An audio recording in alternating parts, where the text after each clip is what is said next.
లేవియకాండము 26 అధ్యాయము 6 వచనము. ఆ దేశములో నేను మీకు క్షేమము కలుగజేసెదను, మీరు పండుకొనున్నప్పుడు ఎవడును మిమ్మును భయపెట్టడు.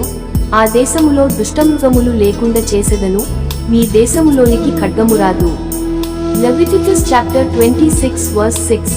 And I will give peace in the land, and ye shall lie down, and none shall make you afraid. And I will rid evil beasts out of the land, neither shall the sword go through your land.